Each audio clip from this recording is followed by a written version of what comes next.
as you may hear.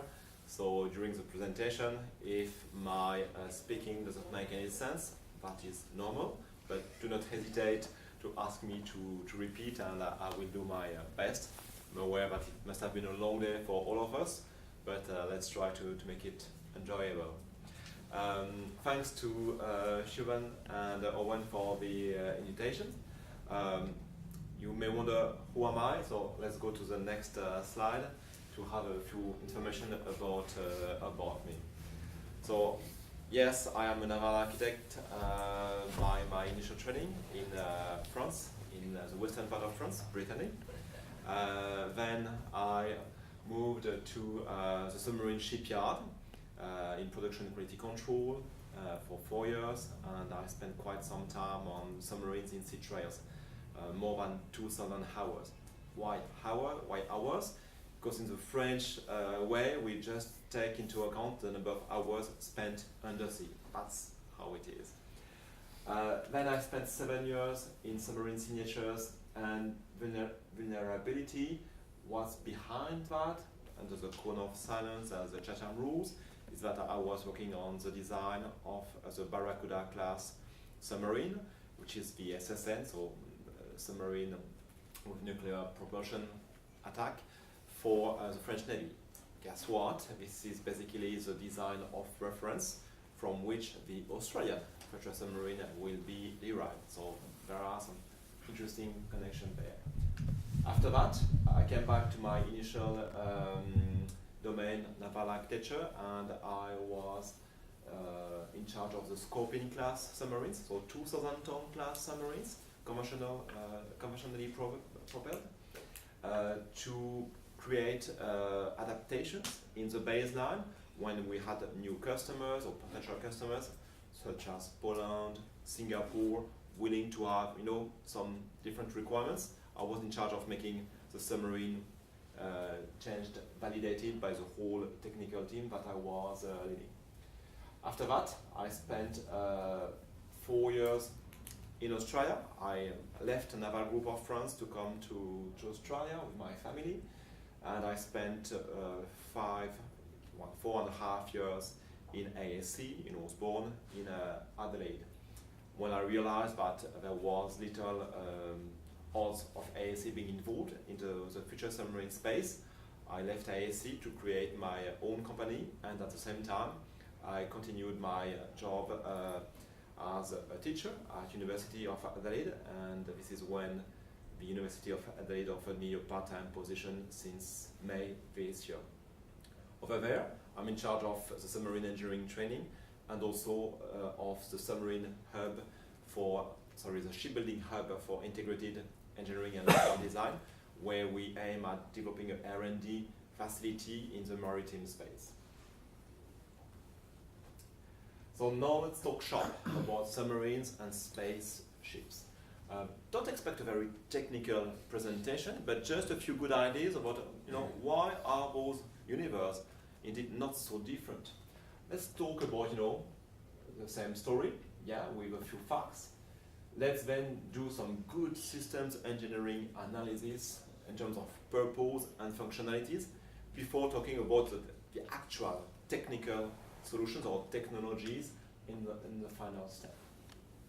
But first of all, why are we all here? I'm not talking about the place and the bar and the beers, but we as naval architects. And it's because basically when we were kids, we had dreams. I mean, among you, who has not played with a boat, a submarine, a plane, and say, well, when I will be, older, I will design these things, or I will be a pilot.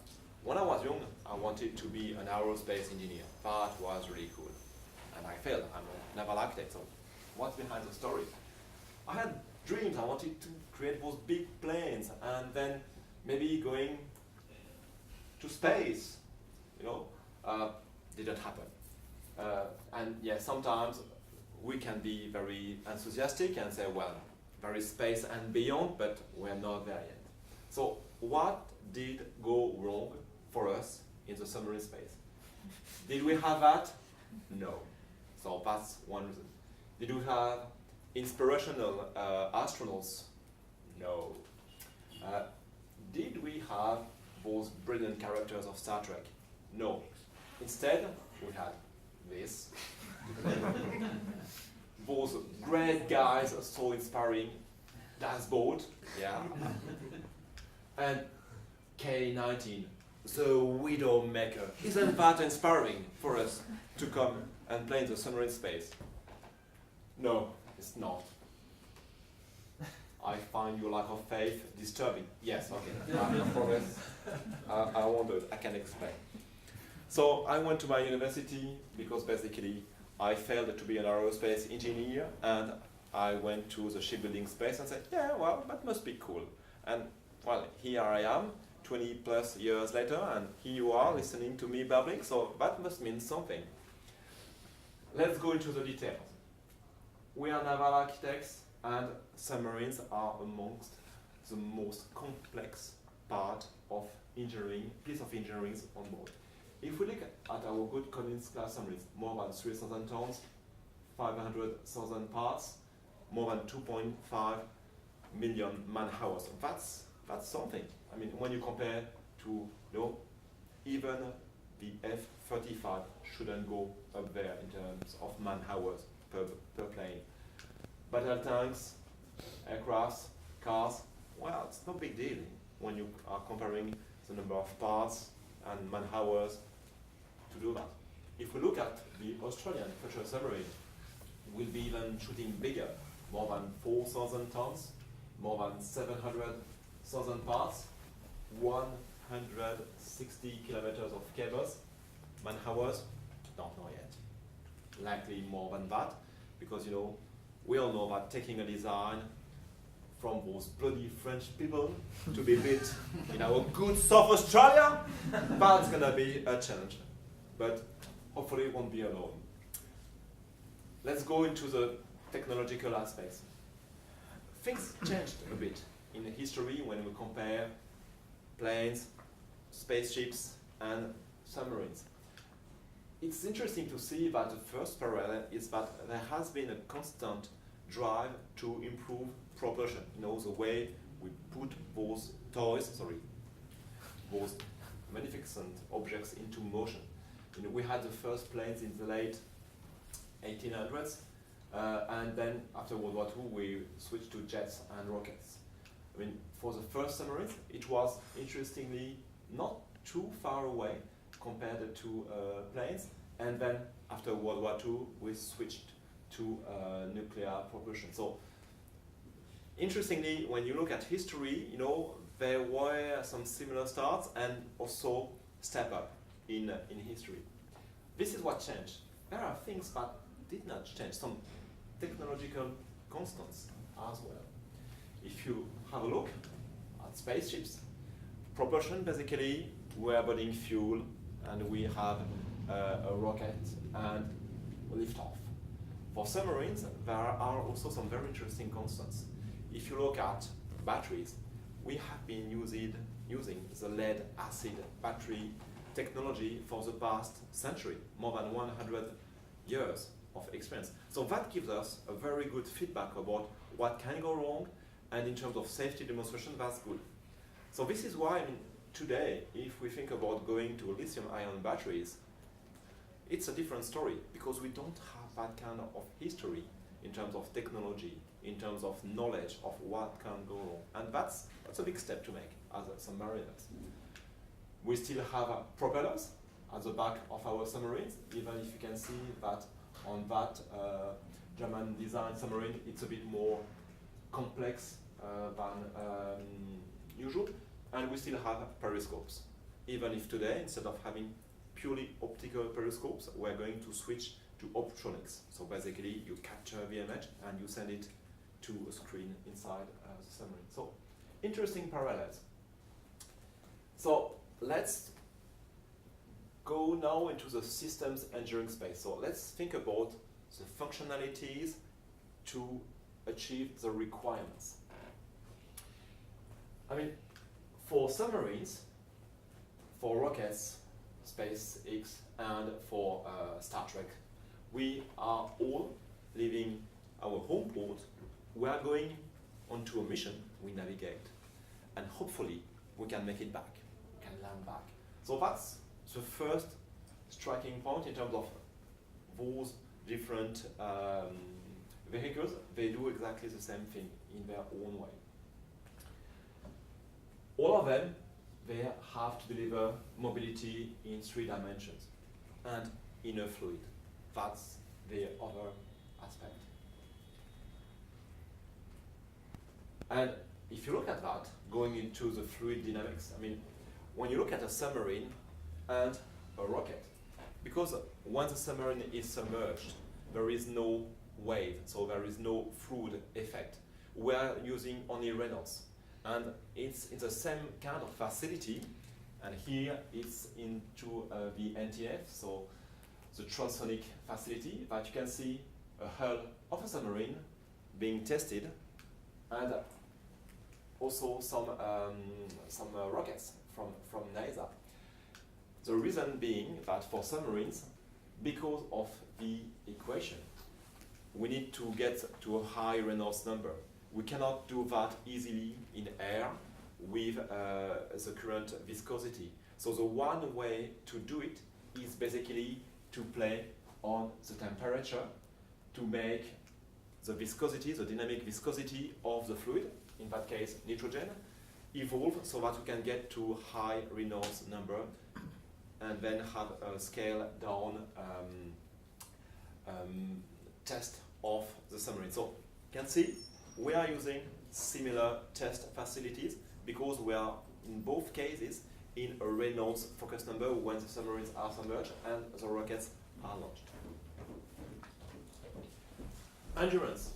In all those 3 instances, you are alone on a long-range mission.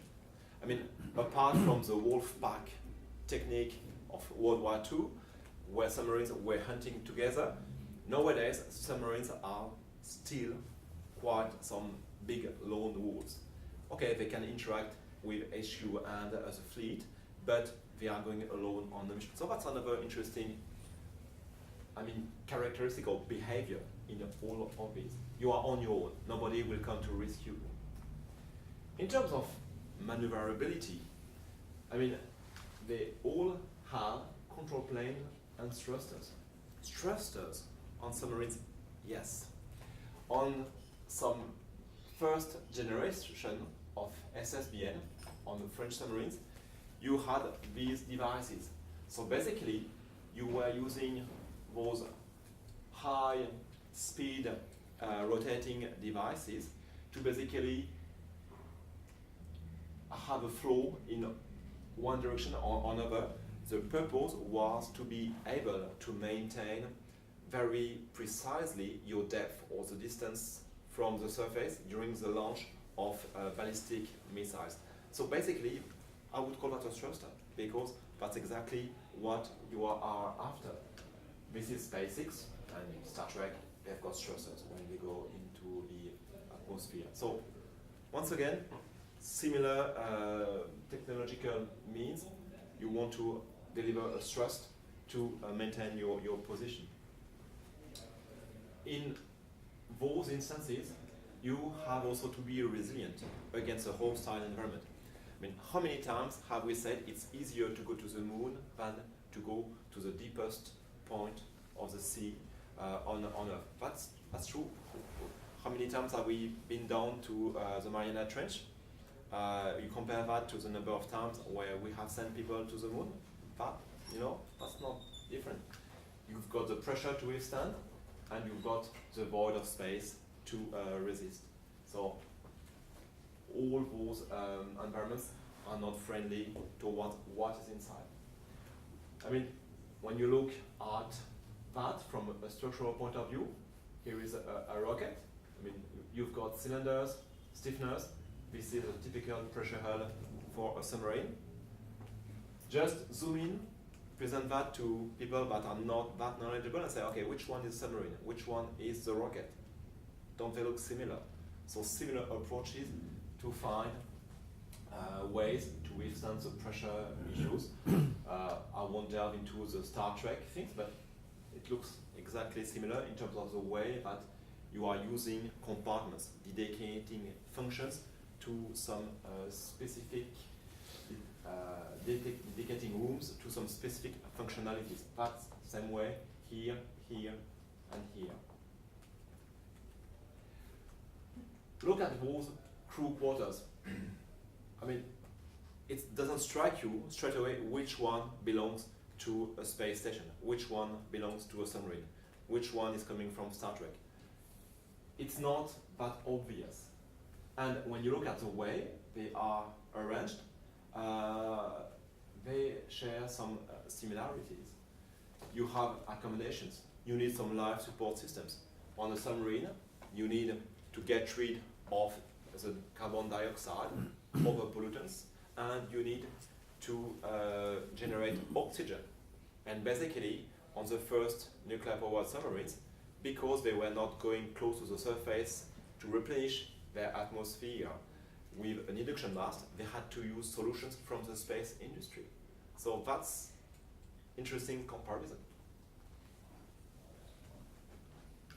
In terms of mission payload, even if I'm not a big fan of the term mission payload, you can have away mission. I mean, in Star Trek you have little shuttles going away from the main ship, from the mothership. On the submarines, you can have swimmer delivery vehicles leaving the mothership for a Spec Ops mission and coming back. And with SpaceX and Tesla, well, they have launched a Tesla car into space, so that's a clear demonstration that it's exactly the same thing. Torpedoes. Obviously, we've got torpedoes on submarines. Star Trek, they are launching photon torpedoes. We're not quite there yet. And for Tesla and SpaceX, we should ask Elon Musk, because I think that at the moment he can launch whatever he wants. Okay, we have talked a lot about you are in a foreign and hostile environment. You have to be mobile in that environment. You have to withstand that hostile environment. But you also need to be aware of what's happening around you in that environment. So you need some sensors. I mean, we all agree that whether you are in space or under sea, sight is not the obvious sensor that you are using. It's coming at a last resort. So we are using arrays, and other range of sensors for depth, temperature, electromagnetic sensors. Guess what? We've got some things here. We've got a flux gate magnetometer. We've got flux gate magnetometers on submarines as well, because you can use these magnetometers to compare with a map of the Earth magnetic field and determine, thanks to that, your location. And it's quite good in terms of in terms of precision. You are using sonar arrays and obviously optronics to get an understanding about where you are. And also, when you are on a submarine, you are using the stars to navigate. I mean, on the SSBNs, there is a mast on the French ones. It's called star shooting mast. And basically, you can come close to the surface, and before launching your missiles, you can recalibrate your navigation thanks to the stars map and see where you are on Earth. So that's a good comparison point. We can have also inertial navigation systems on both items, and obviously communications, radiation hazard mitigation. I mean, when you're in space, you have to shield yourself from the radiations from space, cosmic rays. When you are aboard a nuclear submarine, you have to shield the crew from the radiations coming from the nuclear reactor. The shielding techniques are different because you are on a nuclear submarine, you are using water because it's very efficient to slow the neutrons coming from the nuclear reactor. Whereas in space, well, water is heavy, so you are using different screens to shield yourself against the cosmic rays. But you see, you've got pressurized section, you've got a hatch, we've got a hatch, we've got sensors that are coming, that are popping up from the submarine. It's very similar in terms of functionalities. Once again, I'm just talking about functionalities, not technological solutions. Signatures. We don't want to be detected as a submarine. So when you are in Star Trek, the Klingons, they are using a cloaking device. You know, that's basically what is making them invisible to whatever is happening. Well, submarines, we are cloaked as well. We're just using the sea. Interestingly, when you are talking about, okay, what could be ahead of us, we are talking about, you know, acoustic metamaterials or electromagnetic metamaterials.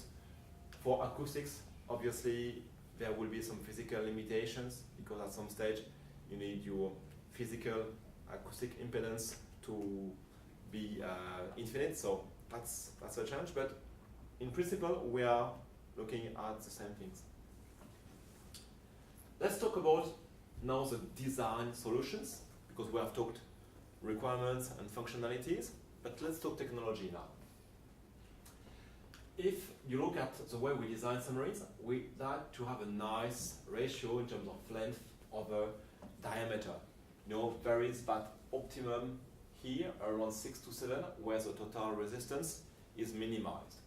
And basically, when you look at the different series of rockets from SpaceX, you can see that, you know, there is also that notion of ratio, optimized ratio. The bigger you are, the more you increase your diameter. And you can see that the shape and the factor shape remains quite similar. And that's something that you can play, and looking at the different submarines of the world, you have some nice ratios you like to work with.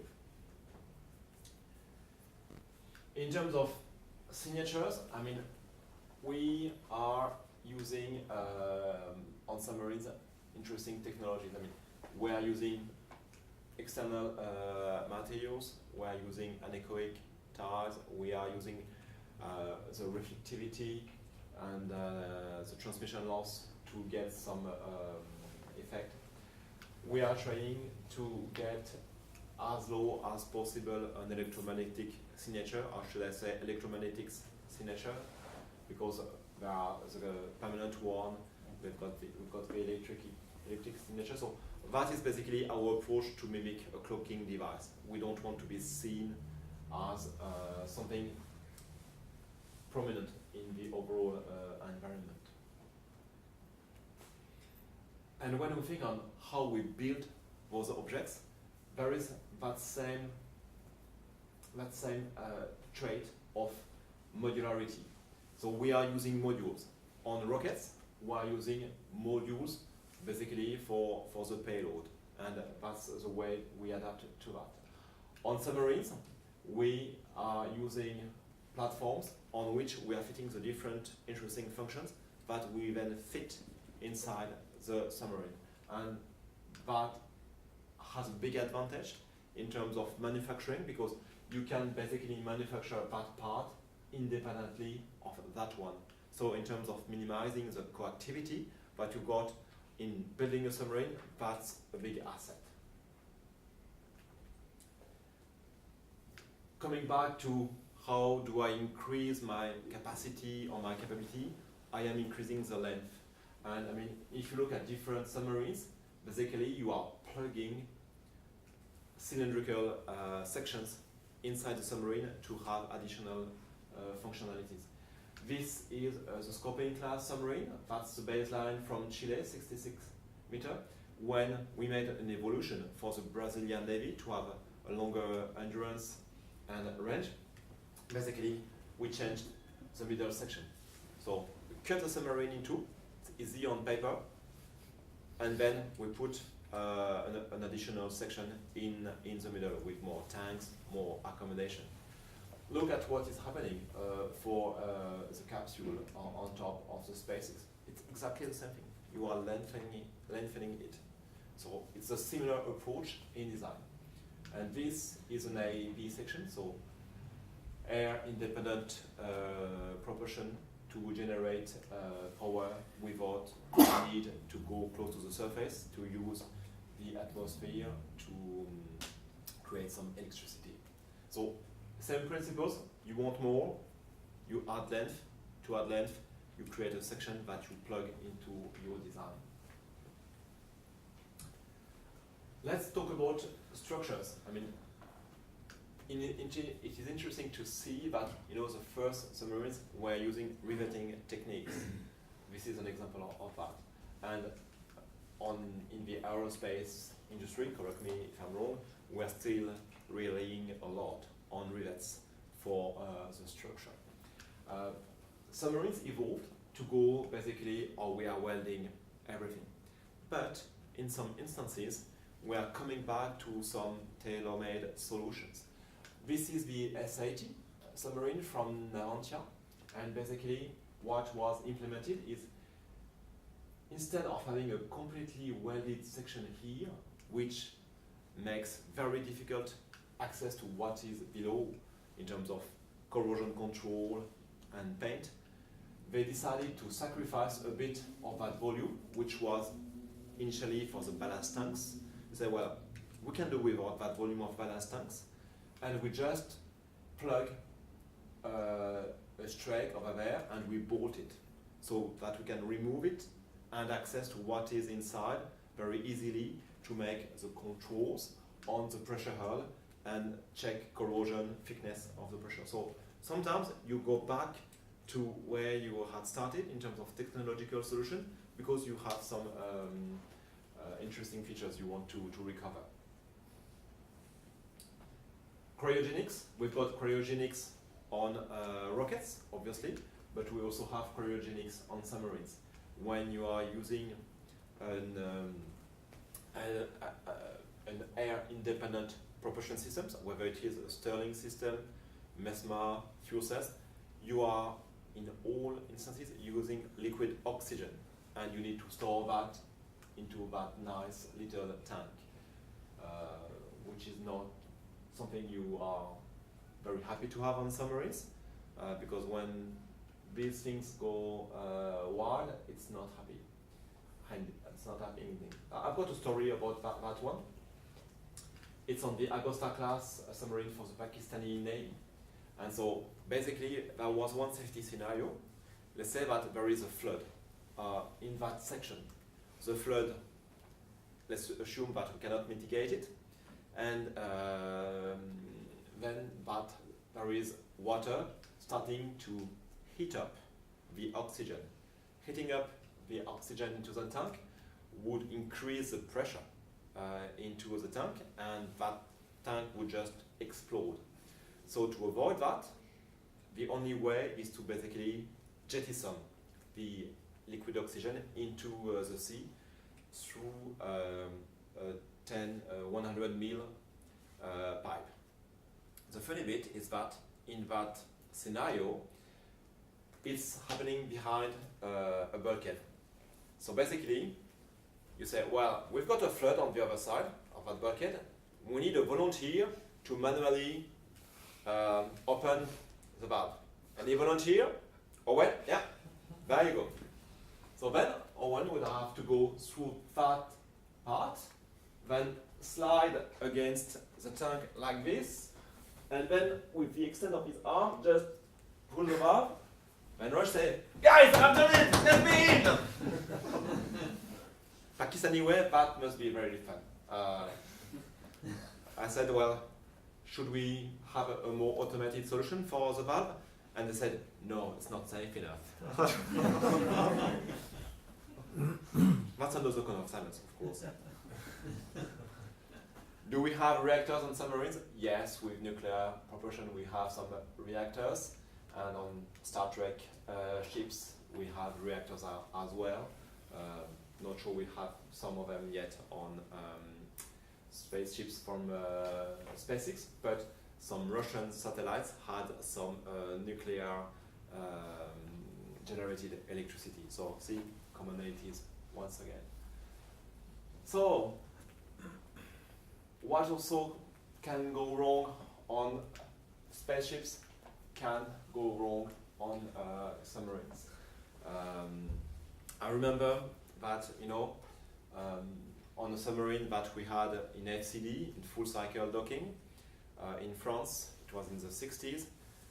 After 2 years of docking, the submarine was shiny, brand new. And so we said, okay, now we are going to undock submarine. And so everybody went out, and then somebody opened the water valve for the water to go into the dock. And then we're waiting. Say, well, now the submarine should lift.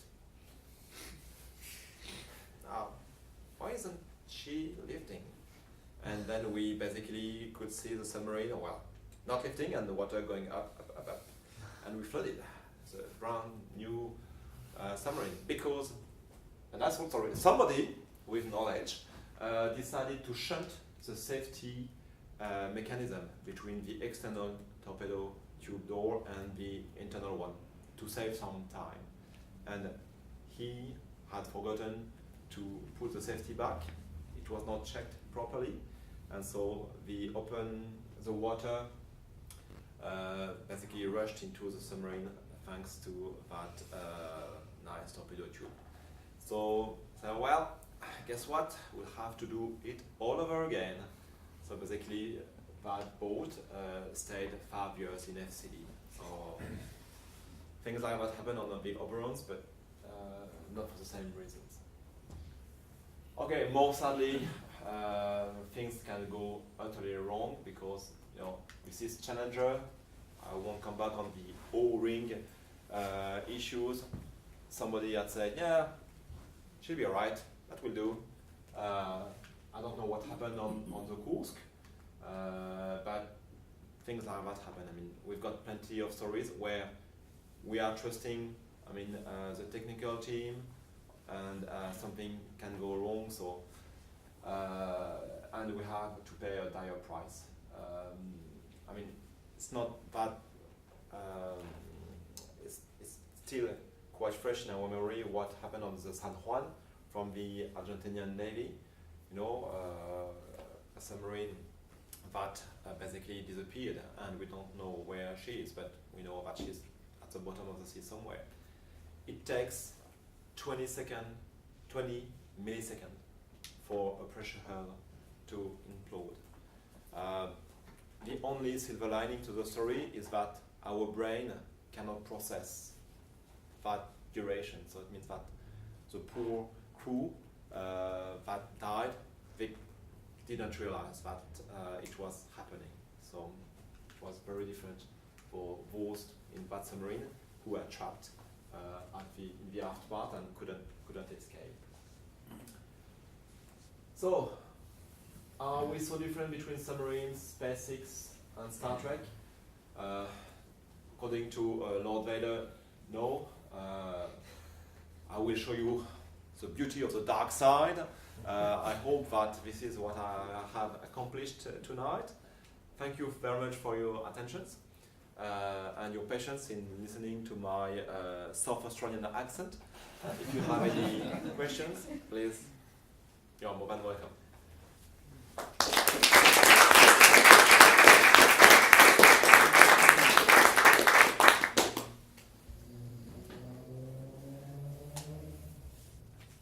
Did I convince any of you?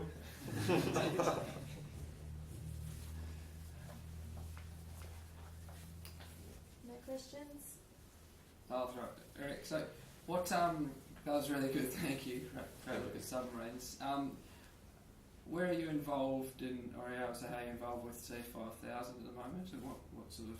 With the frigates? Sorry, not C1000. C1000, okay. Number.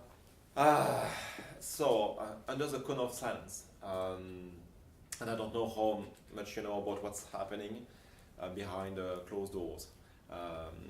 So at the moment, Naval Group of France are trying with the Commonwealth and Lockheed Martin to sign a strategic partnership agreement, which will basically say who is responsible of what for the decades to come in that program. This was supposed to be signed last year in June, and then maybe it will be signed early next year because the lawyers are in charge. You can trust that everything is gonna be all right. Somebody shoots the lawyers. But because we cannot wait, what is happening right now is that the back office of Naval Group in France, they are continuing to do the design. So on the 3rd of September, they have started what they call the definition phase, that is going to last between 18 to 24 months. And that will freeze about 80 to 90% of the design. So all the big design decisions will be carved into stone. Okay. What is happening or not happening in Australia is basically the Australianization of the design. All which is specific to our Australian environment, and I'm talking about the physical environment, but also the way we operate ships, the way that the boat will have to be tailored to the Australian mentality, to our Australian crew member. I don't know how this is happening. DST people are trying to get an understanding on how the French design philosophy and the assessment of the performances are being done, so that they can talk the same language and basically set requirements in a shared understanding way. We are supposed to do some research and innovation and development on these submarines in Australia at some stage. But because the strategic partnership agreement is not signed, it's very difficult to have more than MOUs between universities or consortiums of institutions being created and say, yeah, we are going to work together. But the actual projects are not coming very quickly, if I may say, at the moment. I know that behind the scenes a few things are being done. Training need analysis. There is also the shipyard that is going to be built.